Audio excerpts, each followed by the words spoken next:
Boa noite, jovens e adolescentes. Boa noite. Ih, tá muito fraco. Boa noite, jovens e adolescentes. Boa noite. Amém. Antes de qualquer coisa, eu quero dizer que é uma alegria muito grande poder estar aqui nesse retiro. Alguns sabem, né, da minha história. Eu me converti num culto de juventude, né?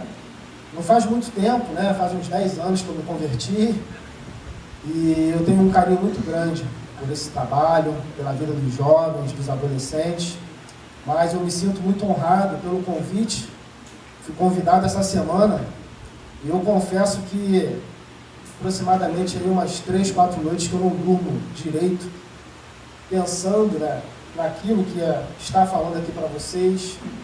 Quero agradecer a liderança dos jovens e dos adolescentes pela confiança, aos nossos pastores pela confiança, pastor Roberto, pastor Leandro, pastor Rodrigo, e dizer que esse tema que nós estamos tratando aqui, a santificação dos que esperam, é um tema muito propício, é um tema muito relevante, e eu desejo que esses dias possam ser dias de renovo, possam ser dias onde Deus possa estar falando com cada jovem, com cada adolescente, que Deus possa estar trabalhando na sua vida, que você possa sair daqui totalmente impactado, transformado pelas mensagens, pelos estudos, pelas oficinas, e que Deus possa te abençoar muito. Amém? Bom, eu queria que você pudesse abrir a sua Bíblia, a primeira carta do apóstolo Pedro.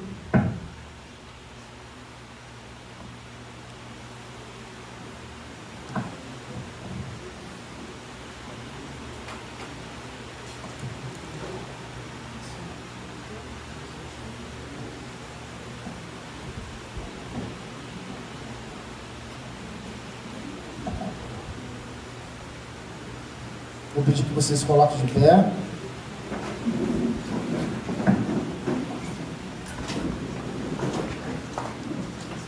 Capítulo 1.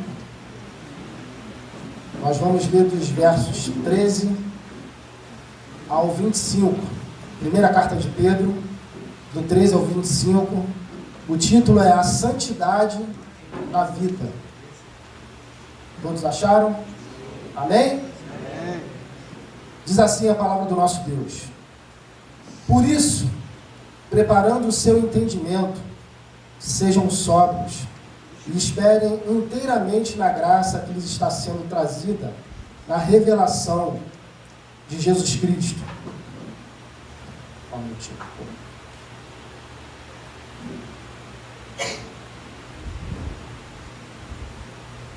Meu laptop deu probleminha aqui, peraí.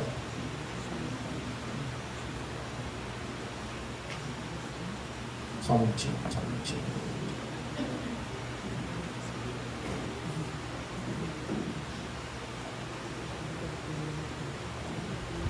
Vamos lá.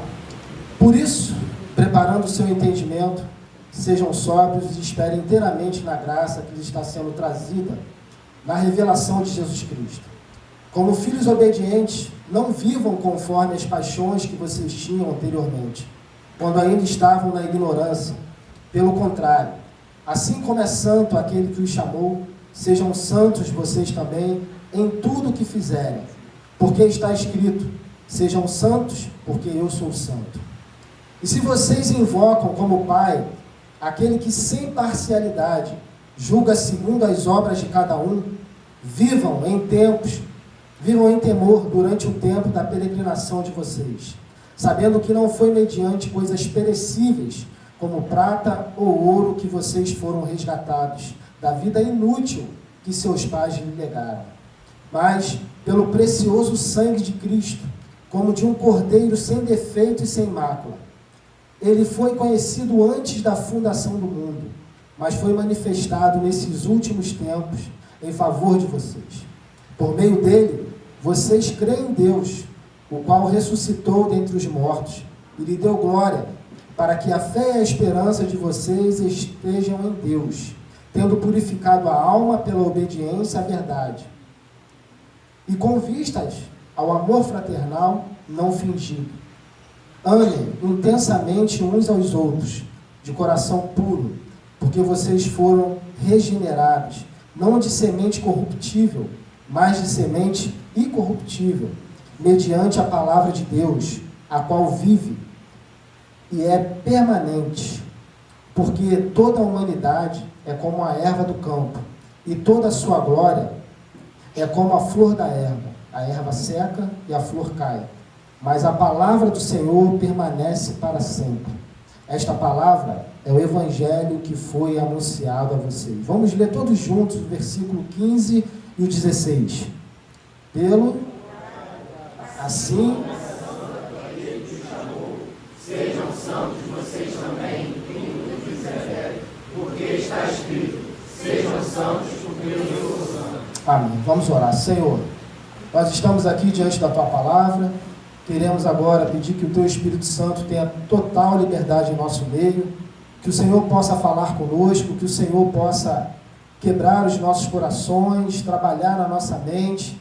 Senhor, que qualquer espírito de dispersão possa cair por terra, mas que o Senhor possa falar conosco através da Tua palavra, o Senhor possa perdoar os nossos pecados, e que tudo que fizermos aqui, o nome do Teu Filho Jesus possa ser glorificado e exaltado. Nós te agradecemos, em nome de Jesus. Amém.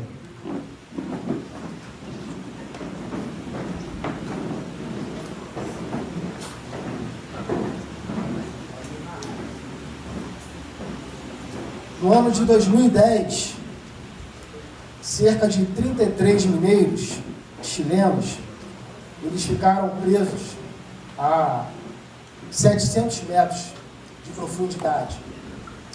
E após um desabamento dessa mina, que se chamava Mina de São José, durante aproximadamente 69 dias, esses homens ficaram ali, precisando de resgate, precisando de alguém que fosse ali salvá-los, e eles sobreviveram em condições extremas, pouco oxigênio, pouca comida, e estavam ali necessitando de um resgate, pouca luz, e o mundo inteiro acompanhou a sobrevivência desses homens, o mundo inteiro acompanhou a expectativa desse resgate, que envolveu uma operação muito complexa, para trazer cada um deles de volta à superfície.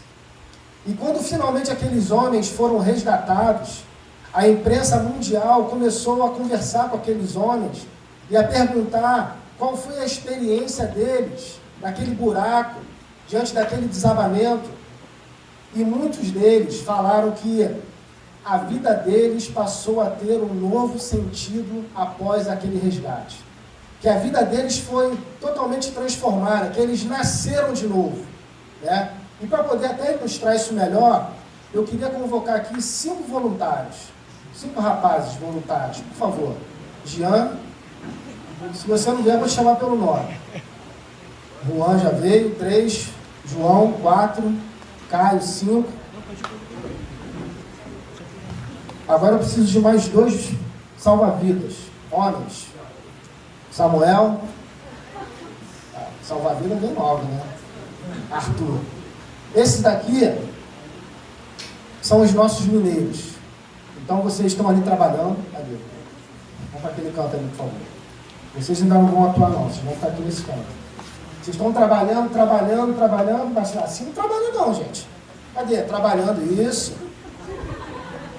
E aí, de repente, vai haver um desabamento.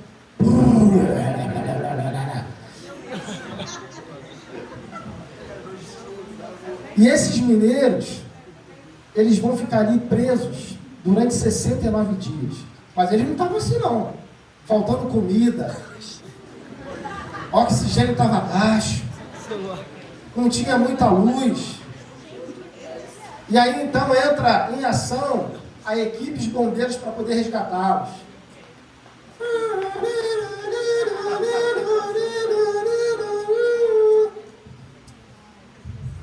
É assim? Resgata tão fácil assim? Hã? Ah, é? Uma salva de palmas para o nosso. Vou pegar aqui a vida de um resgatado. Vem cá, Jean.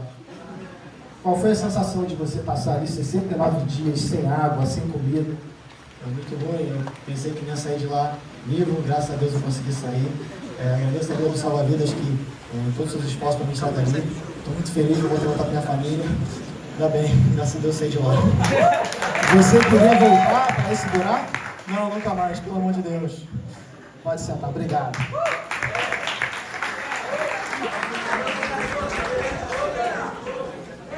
E aí talvez vocês estejam se perguntando o que isso tem a ver com o texto que a gente acabou de ler. O texto que a gente leu é o apóstolo Pedro que escreve para cristãos, forasteiros, peregrinos, que por conta da sua fé, por conta de pregar a palavra de Deus, estavam sendo ali perseguidos. E aqueles homens, então, são chamados de forasteiros peregrinos na dispersão do Ponto da Galácia. Eles estavam ali retirados, fugidos, aonde hoje é aproximadamente a Turquia. E aqueles homens estavam ali necessitando de muita força para poderem sobreviver. E esse é o propósito da carta de Pedro. Pedro escreve para esses irmãos para fortalecer a fé deles.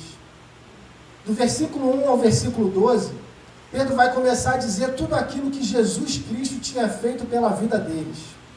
E Pedro relata que Jesus salvou aqueles homens, que Jesus perdoou aqueles homens, que Jesus resgatou, que Jesus trouxe a redenção para a vida daqueles homens. Pedro vai falar da alegria na futura recompensa celestial.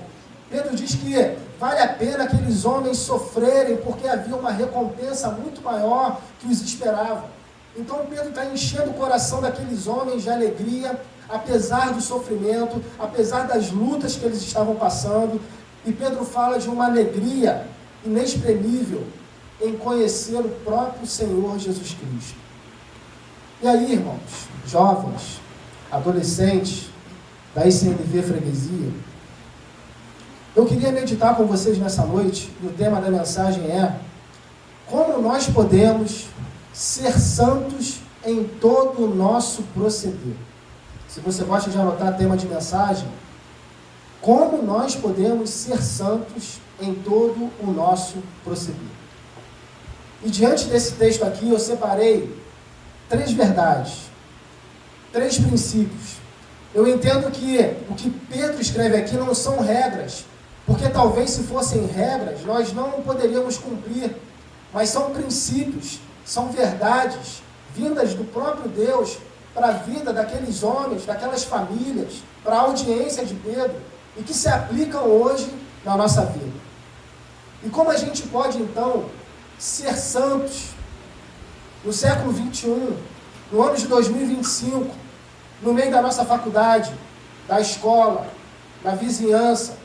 Como a gente pode levar uma vida de santidade em todo o nosso proceder? Como o jovem hoje pode ser santo em meio a tantas ideologias malignas que vêm, que atacam vocês, que atacam a mente de vocês? Como os nossos adolescentes podem ser santos diante de tantos ataques que vocês sofrem no dia a dia, diante de tantas coisas que vêm na mente e no coração de vocês? E é sobre isso que nós vamos refletir nessa noite. E o primeiro princípio, a primeira verdade que esse texto me mostra, é que nós precisamos desejar a beleza de sermos santos assim como Deus é. Nós precisamos desejar sermos santos, nós precisamos desejar a beleza de sermos santos assim como o nosso Deus é. Isso está dos versos 13 ao 16. E Pedro então começa a trazer, ele começa então a concluir um raciocínio aqui, por isso que ele vai dizer por isso. Algumas versões vão dizer portanto, ou seja, por isso, por tudo aquilo que eu falei anteriormente, ou seja, pela salvação que alcançou vocês, pela redenção que alcançou vocês, por tudo que Cristo fez pela vida de vocês, por isso, ele vai dizer portanto, ele vai trazer a primeira coisa aqui que nós precisamos trabalhar o nosso entendimento. E ele vai dizer, por isso, preparem o seu entendimento.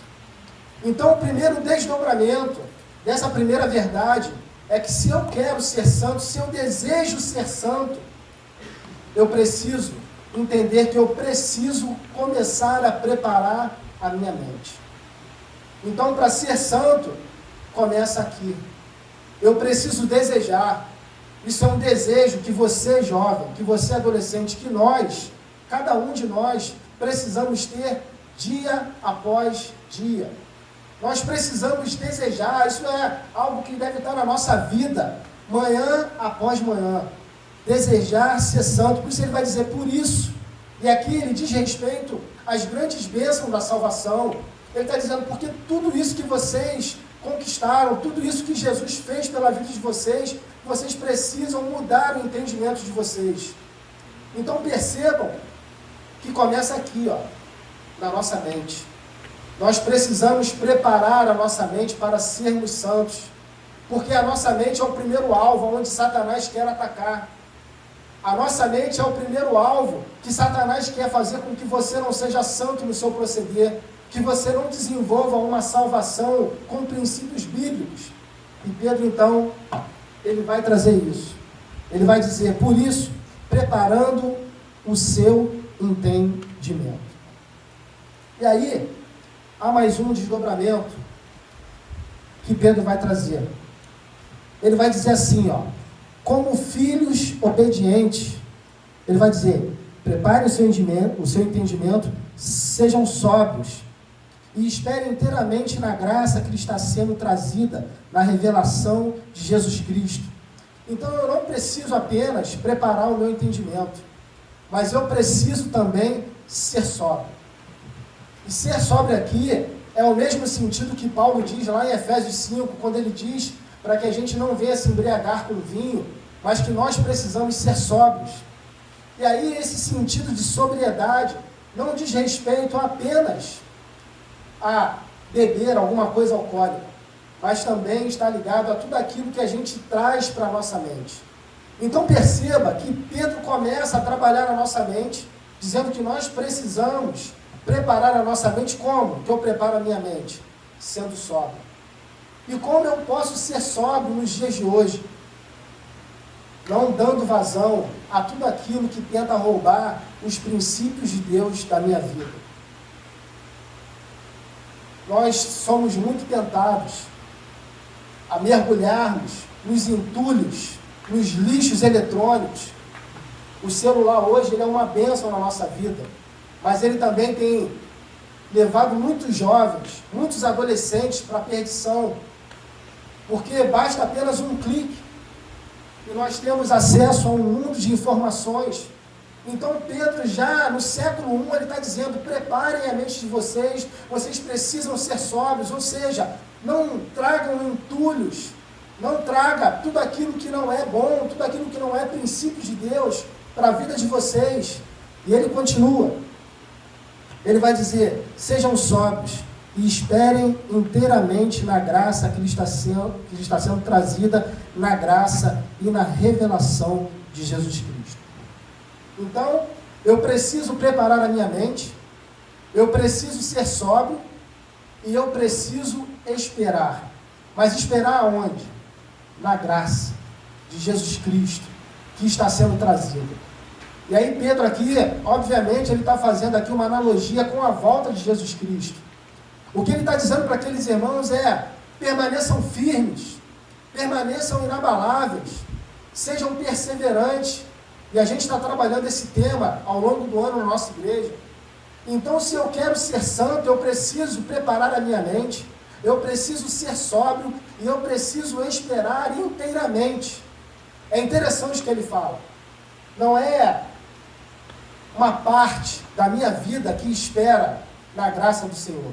Eu preciso esperar inteiramente na graça do Senhor. Ou seja, Pedro está dizendo que a esperança daqueles irmãos precisava estar na volta de Jesus. A esperança daqueles peregrinos, forasteiros, precisava estar na certeza, na promessa que Jesus Cristo iria voltar.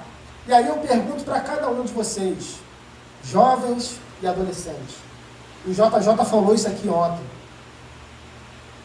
Nesse intervalo que nós estamos aqui até a volta de Jesus, como a gente está conduzindo a nossa vida, como a gente está levando a nossa vida, o que a gente espera, o que a gente faz no dia a dia, o que a gente trabalha, o que a gente lê, o que a gente consome, aonde nós vamos, com quem conversamos, de que forma estamos pronunciando as nossas palavras. E Pedro, irmão, já naquela época, ele traz aqui um resumo. E ele diz: esperem inteiramente na graça de Jesus que está sendo trazida. E aí no 14 ele vai dizer como nós precisamos fazer isso. E ele vai dizer como filhos obedientes. E aí é interessante aqui que Pedro tem uma relação com aqueles irmãos, uma relação de pai para filho. Pedro está falando aqui como aqueles irmãos fossem filhos dele. Há uma preocupação na vida de Pedro, há uma preocupação no ministério de Pedro com a vida daqueles irmãos. E ele se relaciona com aqueles irmãos como filhos. Mas ele vai dizer que aqueles filhos precisam ser obedientes. E hoje de manhã eu conversava com o pastor Rodrigo, e ele falava para mim do princípio da obediência. Como isso é importante no nosso processo de santificação. Então percebam como é esse processo. Eu trabalho a minha mente, como? Sendo sóbrio, esperando inteiramente na graça de Jesus, como filhos obedientes. E é essa relação que eu preciso ter com Deus. Eu preciso entender que eu sou filho, você é filho, você é filho. Nós somos filhos de um Deus, mas nós não podemos tratar a nossa relação de qualquer maneira. Nós precisamos ser obedientes. E é interessante que essa relação vai mostrar o carinho. E ele vai dizer o seguinte, ainda no verso 14, ele vai dizer assim: como filhos obedientes, não vivam conforme as paixões que vocês tinham anteriormente. Esse sentido aqui, Pedro está querendo dizer que aqueles irmãos não poderiam se amoldar, né? Quem aqui faz bolo? Quem gosta de fazer bolo aqui? As meninas que gostam de fazer bolo. Antes de você preparar a massa e colocar na forma, como é que é a massa? Ela é pastosa, né? É um creme, não é isso? Né? Então você coloca na forma, depende da forma, né? Se ela é redonda, se ela é quadrada. Mas enquanto você não coloca ali aquela massa, ali naquela forma, ela está ali pastosa. Mas depois que você coloca a massa ali, o que vai acontecer com ela? Ou vai ser um bolo redondo, ou vai ser um bolo quadrado, ou vai ser um bolo sem forma, né? Tem bolos aí que saem meio, né? Quem está começando a fazer bolo, às vezes não tem a manha de fazer, né? Então Pedro está dizendo isso, que aqueles irmãos não poderiam se conformar, ou seja, eles não poderiam entrar na forma desse mundo, eles não poderiam se amoldar à forma desse mundo.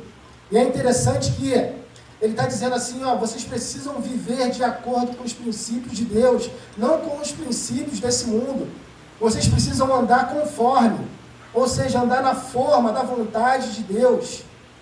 E aí Pedro lembra que esses cristãos, que a obediência a Deus e a santidade no viver era algo prático nesse relacionamento, distintas de uma vida de desejos carnais, de desejos da nossa mente, de desejos do nosso coração. E aí, irmãos, eu coloquei aqui que fazer a vontade de Deus é o contrário de fazer aquilo que a natureza pecaminosa nos leva a querer fazer quando nós ainda éramos ignorantes. Nós éramos ignorantes. Nós não conhecíamos a Deus. Mas Deus, pela sua graça, Deus, pela sua bondade, Ele nos resgatou, Ele nos tirou do império das trevas. E hoje nós não somos mais ignorantes. Por quê? Porque hoje cada um de nós tem a palavra de Deus, que é o nosso norte, que é o nosso manual de instrução.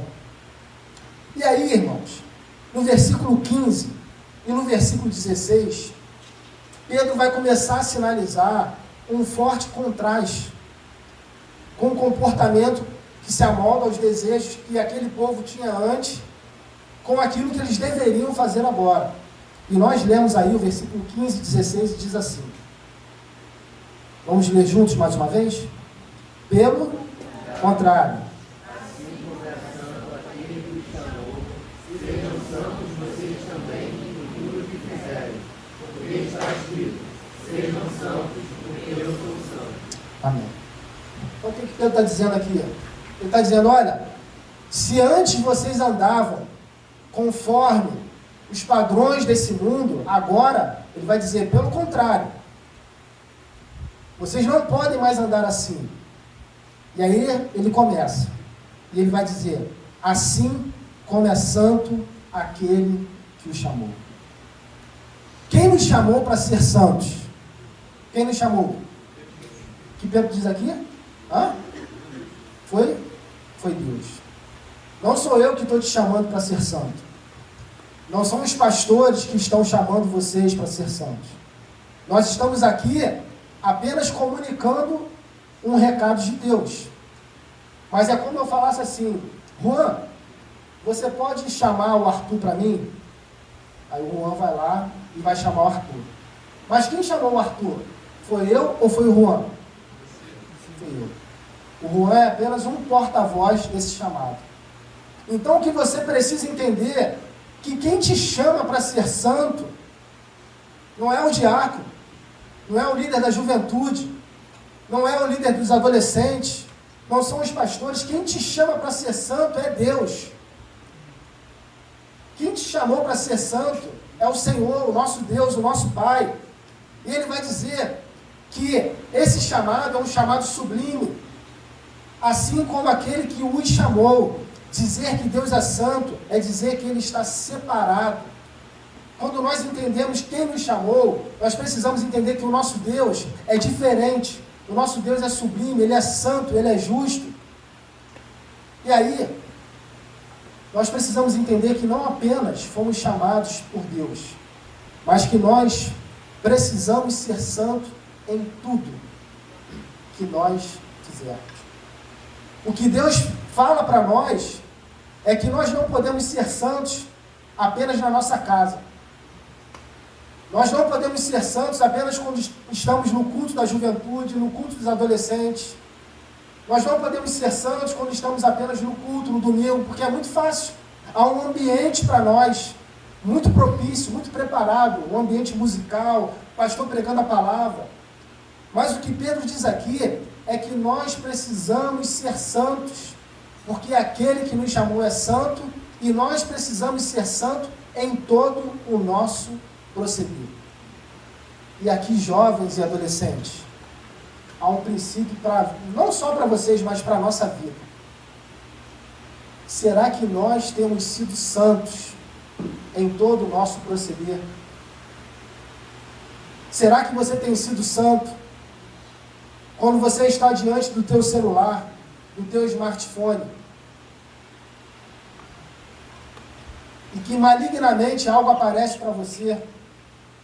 Será que você tem mantido a tua santidade nas tuas conversas? Será que você tem mantido a tua santidade nos teus pensamentos, nos teus relacionamentos?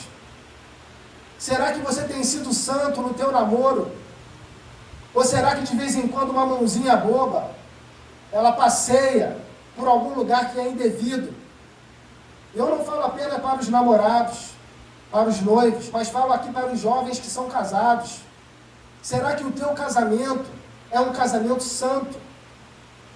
Será que a tua vida, no teu trabalho, na tua faculdade, no teu colégio, tem sido uma vida santa? Será que quando você pensa que está sozinho, será que você tem mantido santidade? Eu trago aqui um relato para vocês, muito triste por sinal. 70% dos homens hoje estão envolvidos em pornografia e masturbação. E isso é muito grave. Isso é um caminho sem volta. Então Deus está nos dando a oportunidade de nós mudarmos isso. Eu quero te dar um conselho, principalmente para os homens, mas falo para as mulheres também.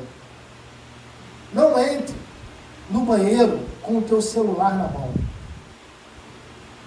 Porque eu aprendi que o banheiro Você entra para fazer 3 coisas. Primeiro, a tua higiene pessoal. Tomar teu banho, escovar teus dentes, pentear teu cabelo, aqueles que têm. Quem não tem, né, molha ali a mão, né, na água e faz assim. Para fazer o número 1 e para fazer o número 2. Você não precisa levar o teu celular para dentro. Não há necessidade. Houve uma palestra na nossa igreja há algum tempo atrás e o palestrante falava sobre isso. E é muito triste porque os jovens, os adolescentes estão começando a entrar por um caminho sem volta. Homens casados que estão deixando de desfrutar o melhor de Deus na sua vida, no seu relacionamento, porque não têm se mantido santos. É fácil? Não é. Mas a gente vai ver aqui que Deus, Ele nos dá uma possibilidade de nós vencermos isso. Então o que Pedro está dizendo para aqueles irmãos é: vocês não podem viver conforme a forma desse mundo, conforme os preceitos desse mundo. E nós aqui, de uma forma geral, nós fomos chamados. Você foi chamado para ser santo. Você foi chamada para ser santo. Você foi chamada para representar um reino na tua faculdade, no teu colégio. Jovens que querem se casar, os jovens que já são casados, vocês foram chamados para que o casamento de vocês reflita a santidade, para que vocês possam ser espelhos para aqueles que vão se casar. Mas Pedro continua. E é interessante que ele vai ainda dizer aqui: sejam santos, porque eu sou santo. E o versículo 16, Pedro vai dizer que está escrito. Então Pedro está dizendo para aqueles irmãos que eles precisam ser santos primeiro, porque foi Deus que os chamou, mas porque está escrito. Pedro usa as escrituras. Naquele tempo ainda não existia a Bíblia, e a Bíblia deles era o Antigo Testamento. E Pedro está aqui se reportando a um texto de Levítico. Então Pedro está dizendo para aqueles irmãos: olha, vocês precisam ser santos, porque está escrito. Então hoje nós temos acesso não apenas ao Antigo Testamento, mas também ao Novo Testamento. E isso vai fazer com que a gente entenda que nós precisamos ser santos primeiro, porque é um decreto de Deus, porque está na Bíblia. Porque se a Bíblia é o nosso manual, se a Bíblia é o nosso lema, nós precisamos ser santos, porque Deus quis, Deus decretou para cada um de nós que nós fôssemos santos. Amém? Bom, há uma segunda verdade que esse texto me mostra. Se primeiro eu preciso desejar a beleza de ser santo assim como Deus é, a segunda verdade é que eu preciso temer a Deus como Pai e reconhecer a sua obra salvífica realizada por Cristo através da minha vida e da sua vida. E agora Pedro começa a acrescentar aqui uma outra motivação para aqueles peregrinos. Pedro começa a trazer então um novo motivo para que eles pudessem então manter uma vida de santidade, o temor na disciplina, olhar para Deus como Pai. E aí no verso 17 ele vai dizer assim: e se vocês invocam como Pai aquele que sem parcialidade julga segundo as obras de cada um. E aí Pedro quer dizer, quando ele fala aqui que invoca, esse invocar aqui significa clamar por ajuda. O sentido de invocar aqui é recorrer a. Recorrer a quem? A Deus. O que Pedro está dizendo aqui é que vai ser fácil ser santo? Não. Que aqueles irmãos vão enfrentar dificuldades para manter uma vida santa, mas ele vai dizer aqui: vocês precisam invocar, vocês precisam recorrer, vocês precisam entender que vocês precisam clamar por ajuda. E aqui está a graça de Deus para nós.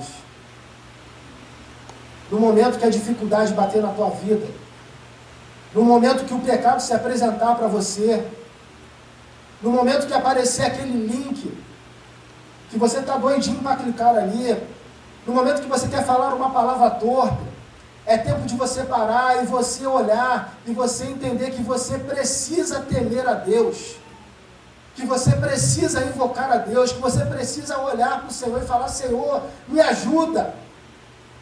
Senhor, me ajuda a vencer essa tentação, me ajuda a vencer esse pecado. E Pedro vai dizer assim: e se vocês invocam como Pai?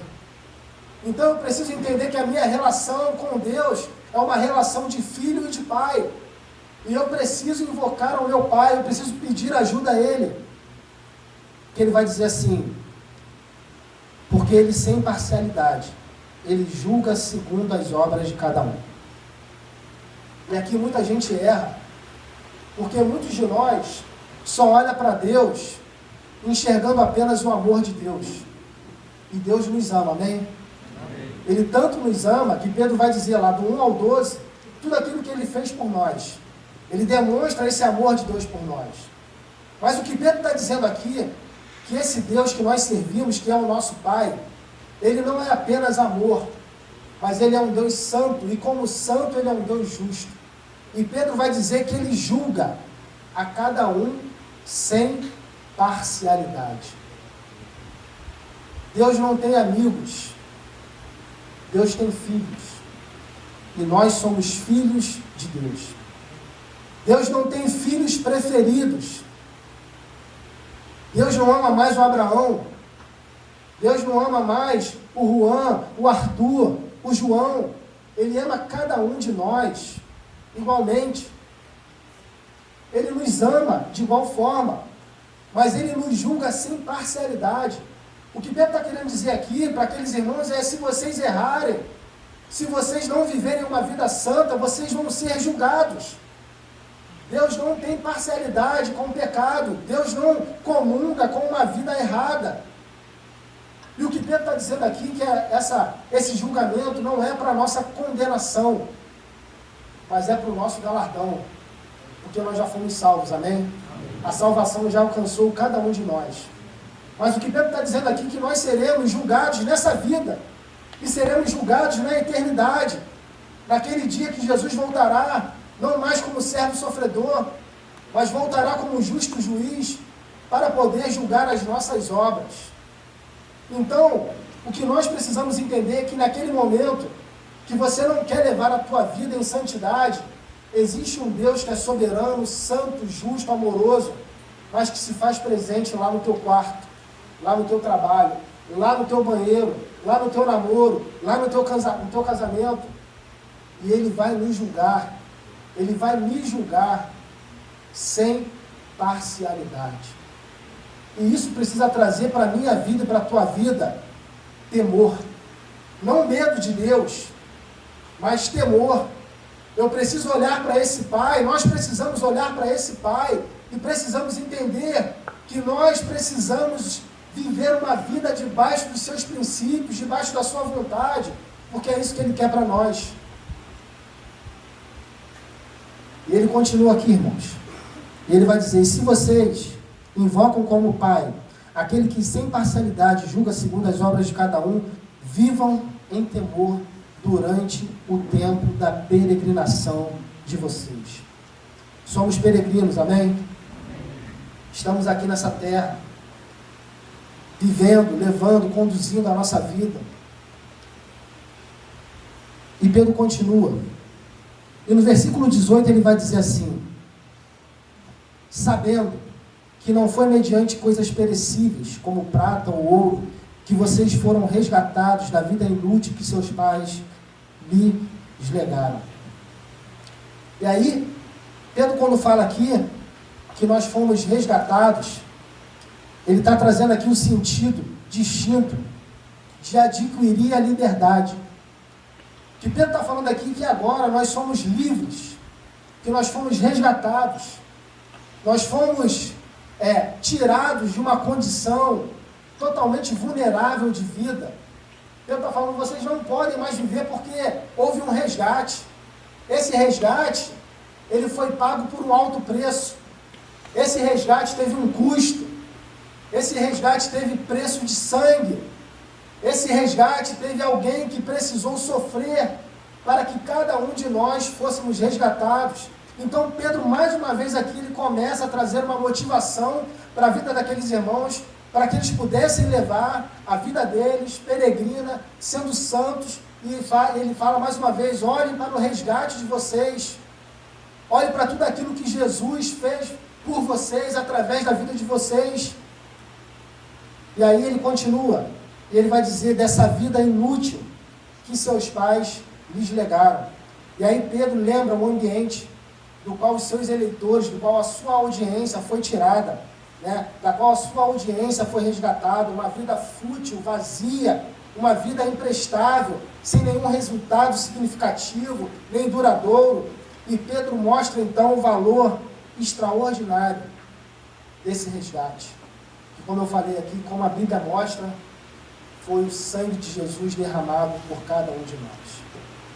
Pedro está dizendo aqui que esse sangue não pode ser comparado à prata, que esse sangue não pode ser comparado ao ouro, que eram as moedas mais fortes, mais valiosas que aqueles homens poderiam ter. Mas Pedro vai dizer que o sangue de Jesus, então, resgatou. E aí, irmãos, ele continua.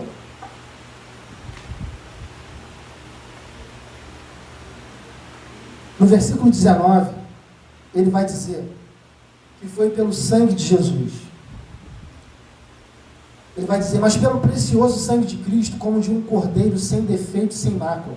E no 20 ele vai dizer assim, ele foi conhecido antes da fundação, mas foi manifestado nesses últimos tempos em favor de vocês. O que Pedro está dizendo aqui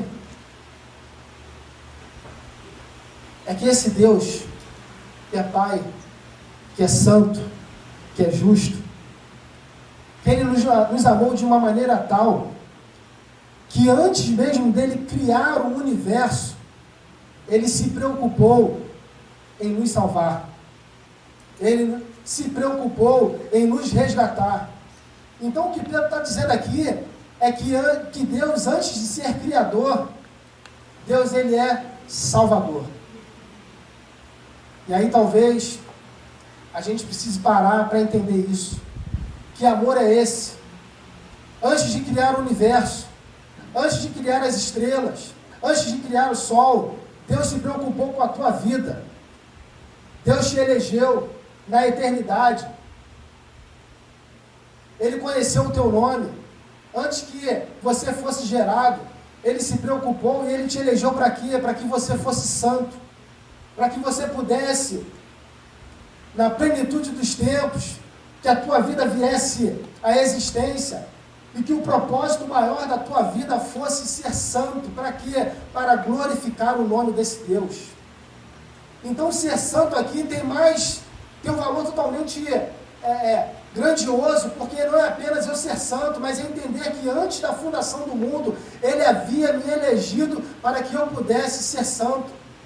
Ele te elegeu, Ele te escolheu antes da fundação do mundo, para que você pudesse, nessa vida aqui, na tua peregrinação, representar o reino dEle, sendo santo, assim como Ele é. E Ele continua. Versículo 21. Por meio dele, vocês creem em Deus, o qual ressuscitou dentre os mortos, e lhe deu glória, para que a fé e a esperança de vocês estejam em Deus. E aqui ainda falando de Cristo, o que Pedro está dizendo é que, por conta da vida de Jesus Cristo, por tudo aquilo que Ele havia feito por nós, em nós, através de nós, foi plantada na nossa vida uma fé, para que nós pudéssemos então crer em Deus, para que nós então pudéssemos olhar para o Senhor e reconhecer que Ele é Deus, que Ele é Senhor, que Ele é soberano, que foi por Ele, que foi tudo que aconteceu na nossa vida, foi uma obra de Deus, e o Espírito Santo começa a trabalhar e a gente vai percebendo a obra da Trindade na nossa vida. Aquele que cria, aquele que salva e aquele que opera em nós o caráter de santidade, e o Espírito Santo vai começando a trabalhar em nós, nos lembrando que existe um Deus que é santo, trazendo para a nossa vida que nós precisamos olhar para o Senhor e nós precisamos nos santificar a cada dia.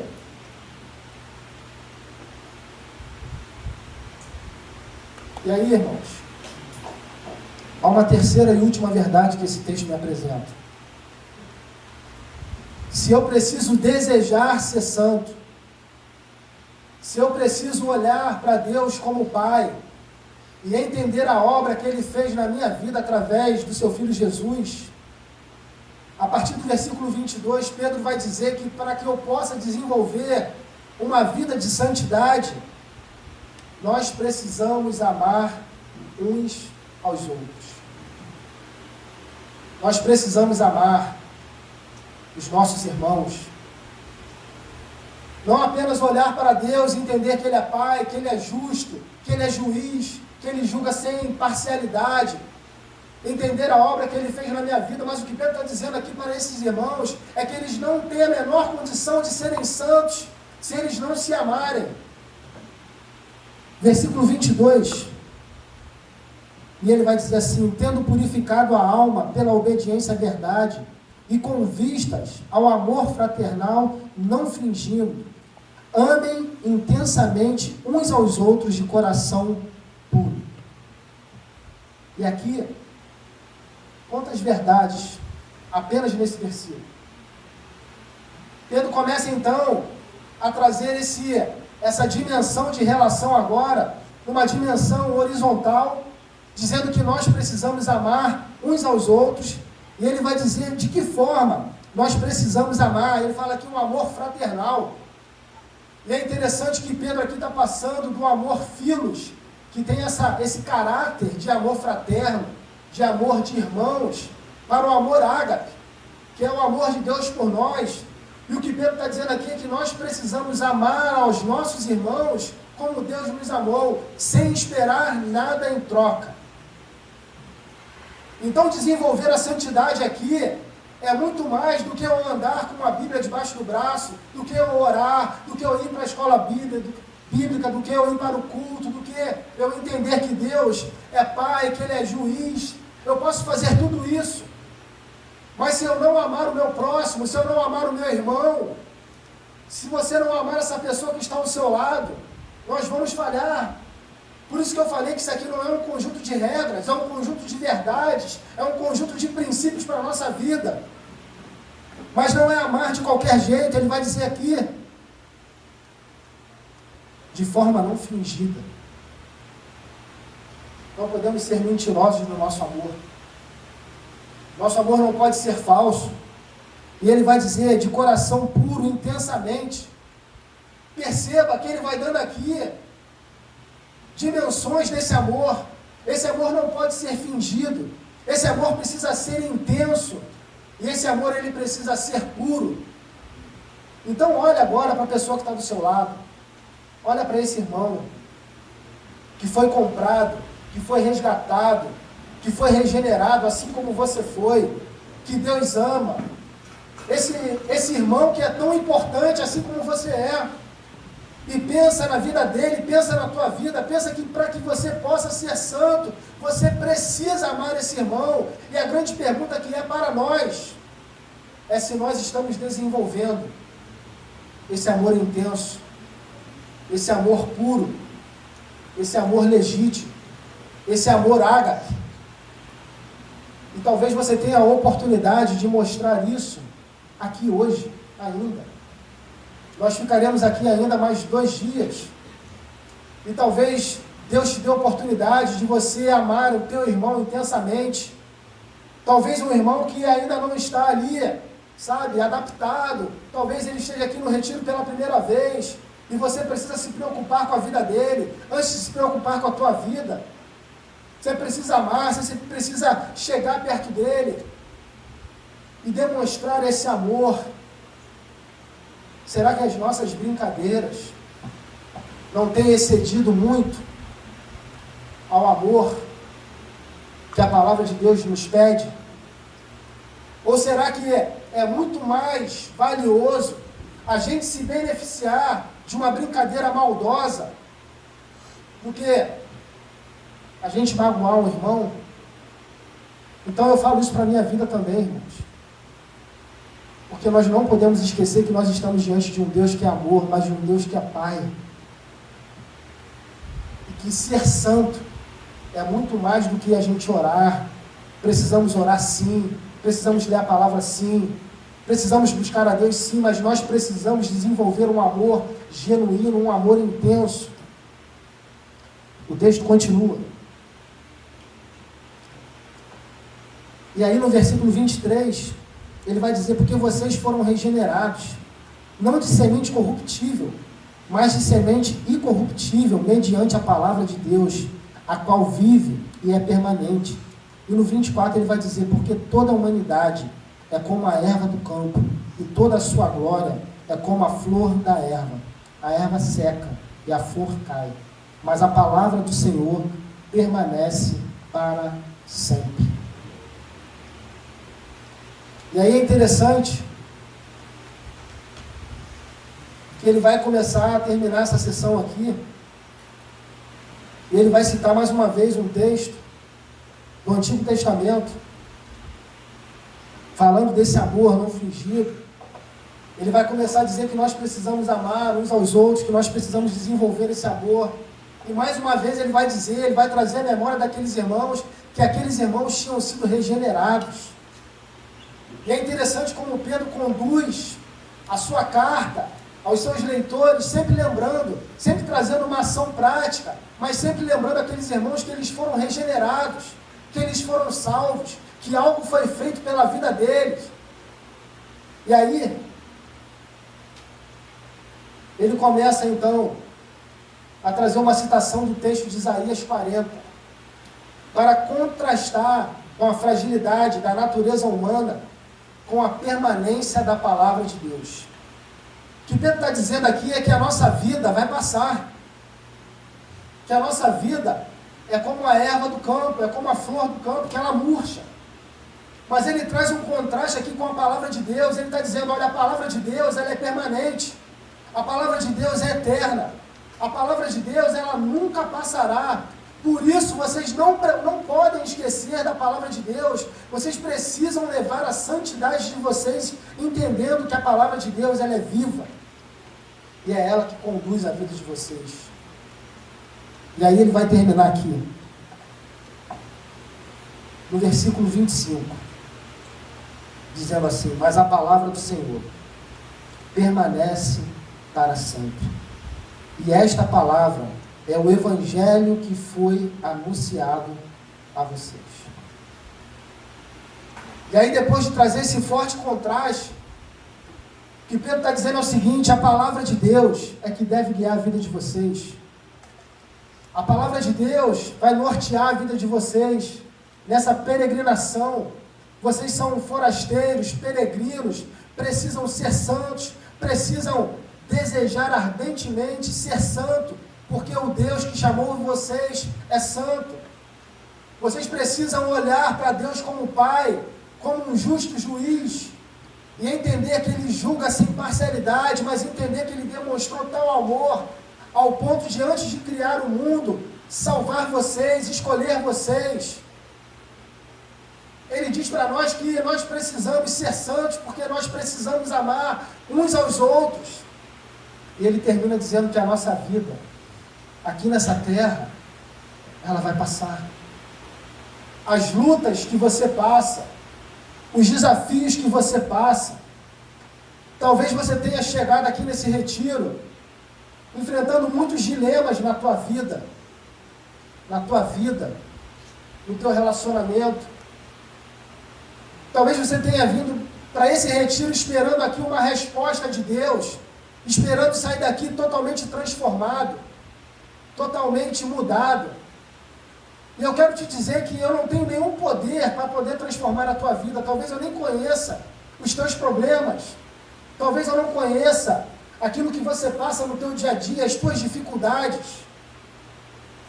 Mas o que eu posso afirmar para cada adolescente aqui, para cada jovem, é que a palavra de Deus é fiel, que a palavra de Deus, ela nos consola, ela nos exorta, ela nos educa, e é ela que vai guiar a tua vida, nos meios da tua dificuldade, no dia que, de repente, a porta não abrir para você.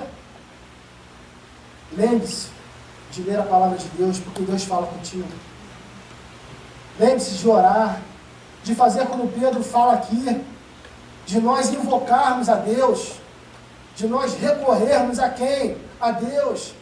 Lembre-se que você tem pastores, de que você tem líderes que vão te apoiar, que vão fazer com que a caminhada seja mais leve, mas que você tem a palavra de Deus, que você tem um Deus que é contigo, que não te esquece, que te ama, que pega pela tua mão e te conduz durante essa peregrinação. E aí eu quero finalizar trazendo algumas aplicações para a nossa vida. E a primeira aplicação que eu trago é de nós nos lembrarmos da perfeita encenação dos nossos irmãos, da historinha dos mineiros. Lembra? Aqueles homens estavam num buraco e eles precisavam ser resgatados. Eles estavam ali sem oxigênio, sem comida, sem luz, desesperados, sem esperança. E assim era a nossa vida. Nós estávamos num buraco, nós estávamos num lamaçal de pecado, nós vivíamos debaixo do império das trevas. Paulo vai falar isso aos Efésios, no capítulo 2. Paulo vai relatar que nós estávamos totalmente vivendo como filhos da desobediência, e Pedro vai dizer aqui que nós precisamos ser filhos da obediência. Mas aí Pedro vai dizer que antes que houvesse criação, esse Deus, Ele te ama tanto, Ele me ama tanto, que Ele se preocupou em te eleger, e Ele te resgatou de uma boa maneira de viver. Não foi um bombeiro que te salvou, não foi um guarda-vida que te salvou, foi Jesus Cristo, que na cruz do Calvário, morrendo por cada um de nós, Ele nos resgatou de uma boa maneira de viver, Ele nos resgatou do império das trevas. Então, para que eu possa ser santo, eu preciso lembrar que eu vivia num buraco. E Jesus, pelo seu grande amor, pela tua vida, pela tua vida, pela tua vida, jovem, pela tua vida, Ele te amou, Ele te ama, Ele não se esqueceu de você. Talvez você possa pensar que ninguém pode te ajudar. Talvez você esteja vivendo um conflito muito pessoal, muito particular. Mas eu quero te dizer que Jesus te ama. Que Ele te ama tanto, que Ele entregou a sua vida por você. Mas há uma segunda aplicação para nós. Se nós precisamos desejar a beleza de sermos santos, como é o nosso Deus, qual é o nosso exemplo? O nosso exemplo é Jesus. Ele é santo. Jesus foi santo. Ele não teve nenhum pecado. Se nós queremos uma inspiração para vivermos uma vida de santidade, nós precisamos olhar para Jesus, porque Ele foi rejeitado, Ele passou por dores, Ele passou por lutas, Ele foi rejeitado. E a palavra de Deus diz que não havia nele dolo algum, não havia pecado. Aprove a Deus olhar para Jesus e entender que Ele era o Cordeiro substitutivo para a nossa vida, porque nele não havia pecado.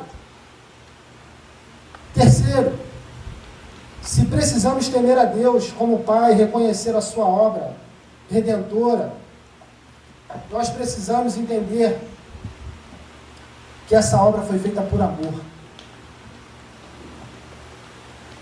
Nunca se esqueça disso, jovem. Nunca se esqueça disso, adolescente. Você não vai ser adolescente para sempre, você não vai ser jovem para sempre. Mas se você levar a tua vida sem esquecer esse princípio, que a obra que Jesus fez por você, ela foi uma obra perfeita, que ninguém poderia substituir Jesus, e que essa obra não precisa ser feita novamente, ela foi feita de uma vez por todas. Você nunca mais vai viver sofrendo, porque você vai entender que esse amor de Deus te alcançou de uma vez por todas. Por último, para a gente encerrar,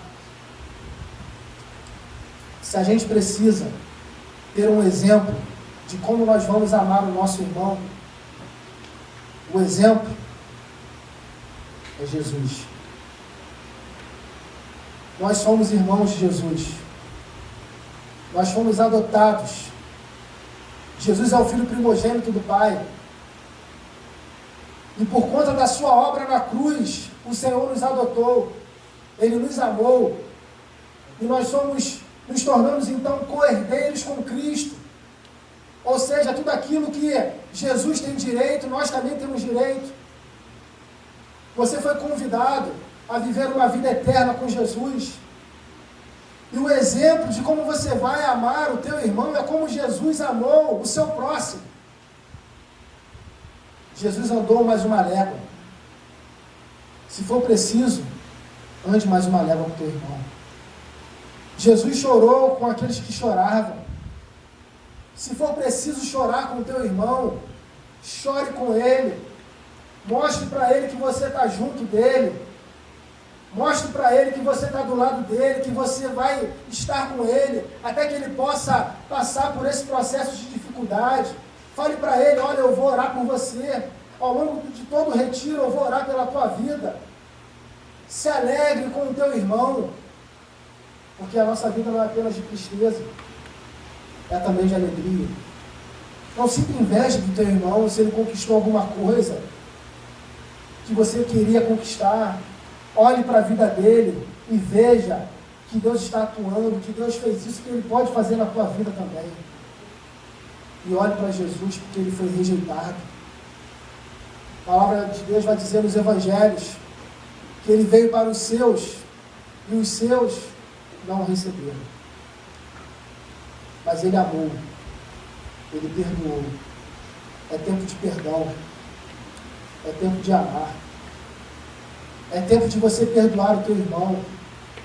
Talvez você tenha entrado aqui pelas portas desse sítio, talvez com algum ressentimento no coração contra algum irmão. E é tempo de você perdoar. É tempo de você chamar para conversar. Se nós queremos ser santos, nós precisamos olhar para Jesus. Ele é o nosso exemplo. Amém? Que Deus abençoe a tua vida, jovem, adolescente. Curva sua cabeça.